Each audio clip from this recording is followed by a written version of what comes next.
Shalom and good evening. This is TV7 Israel News, broadcasting to you from Jerusalem.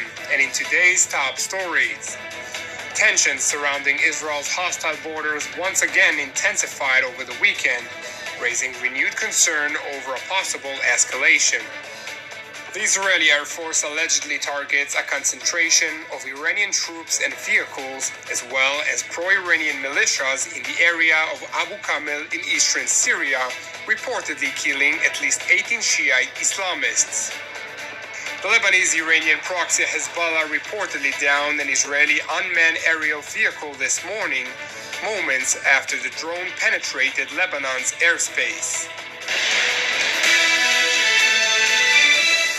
Tensions surrounding Israel's hostile borders once again intensified over the weekend, raising renewed concern over a possible escalation. The situation began to deteriorate on Friday when thousands of Palestinians participated in a demonstration on the Gaza-Israel frontier, which, according to the IDF spokesperson's unit, quickly turned violent. The IDF said that during the course of the riot, a large number of explosive devices, grenades, and firebombs were hurled at the security barrier in the direction of the Israeli forces. In addition, there were an increased number of infiltration attempts during which several Palestinians managed to cross the border into Israeli territory. Two of the suspects who infiltrated Israel from the northern district of the Hamas-controlled enclave were immediately apprehended by an IDF force. While no weapons were found in their possession, the two Palestinians were transferred to Israel's security agency Shin Bet for further questioning. Meanwhile, despite the IDF spokesperson's unit insistence that it responded to the violent rioters along the border with crowd dispersal means, two Palestinian teenagers aged 14 and 17 were reportedly killed. The IDF rejected Gaza's claim, however, underscoring that the IDF does not have any information regarding Palestinian casualties. In contrast, the Islamist Hamas said it mourns the Palestinian victims killed by what it termed as Israeli occupation forces. In a statement, the Islamist Hamas organization vowed to perpetuate the violent demonstrations, which it referred to as the Great March of Return. The statement further read that the Friday demonstrations are a continuation of the path of resistance taken by the Palestinian people until liberation and independence. Several hours later, close to midnight, Palestinian Islamists launched a barrage of rockets from the Gaza Strip towards Israel's southern communities. The IDF confirmed that 5 projectiles were fired.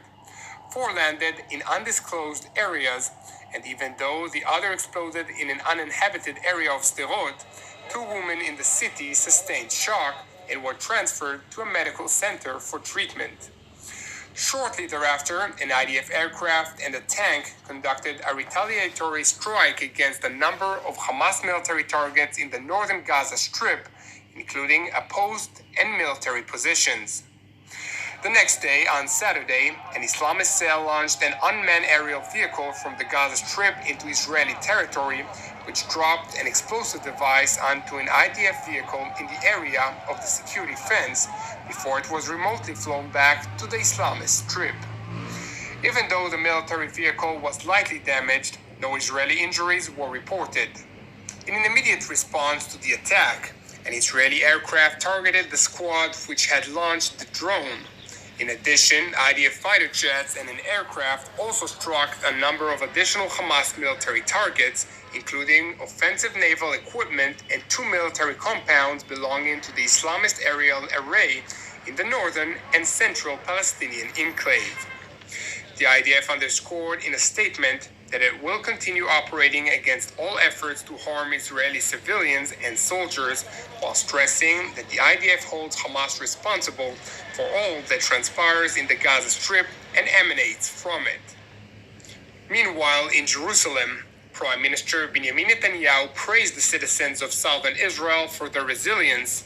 In an opening statement of his weekly cabinet meeting, the Israeli leader vowed to maintain the security of Israel by means of vigorous action against any attempt to harm the country's citizens and soldiers. אנחנו פועלים בתקיפות מול כל ניסיון לפגוע באזרחינו או בחיילינו, כפי שהראינו שוב הלילה, לא נסבול כל ניסיון תוקפנות נגדנו ונשמור על ביטחון ישראל. בהזדמנות הזאת אני מבקש להביע שוב הערכה לעמידתם האיתנה של תושבי העוטף והדרום. הם מאפשרים לנו מרחב פעולה להילחם באויבינו בדרך הנכונה. Prime Minister Benjamin Netanyahu also mentioned his trip to the United Kingdom last week, during which he met with his British counterpart Boris Johnson, as well as the top defense officials of both Britain and the United States. הדיונים עסקו בעיקר, כמעט כולם, באיראן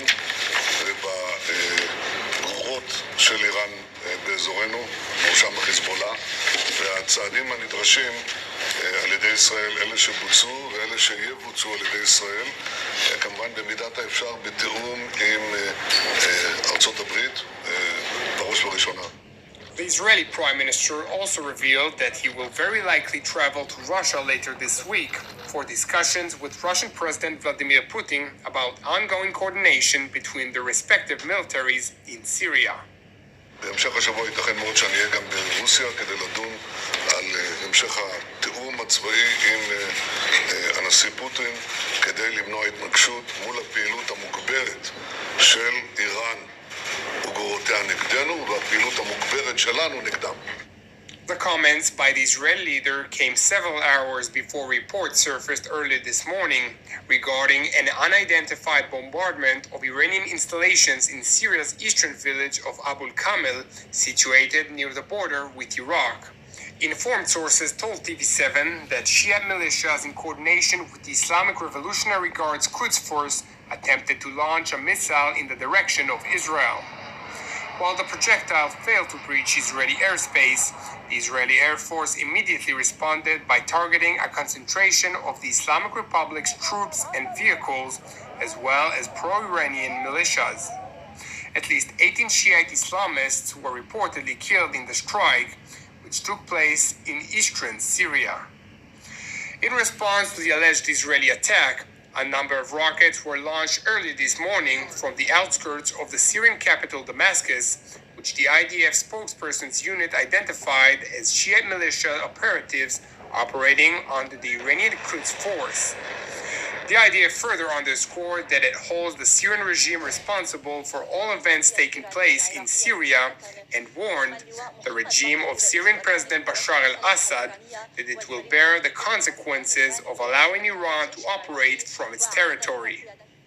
Now to Israel's border with Lebanon, where the Lebanese-Iranian proxy HISBULLOH reportedly downed an Israeli unmanned aerial vehicle this morning, moments after it had penetrated Lebanon's airspace. HISBULLOH released a statement in which it claimed that it had confronted an Israeli drone with suitable weapons as it crossed the Israeli-Lebanese border towards the southern Lebanese town of Rameh. While the spokesperson's unit confirmed to TV7 that an IDF drone did fall in Lebanese territory and underlined that there is no concern about information that leaked as a result of the crashed drone, it did not confirm nor deny whether HISBULLOH actually managed to down the drone. After news of the incident circulated in the media, local residents sought to get a closer look at the downed craft.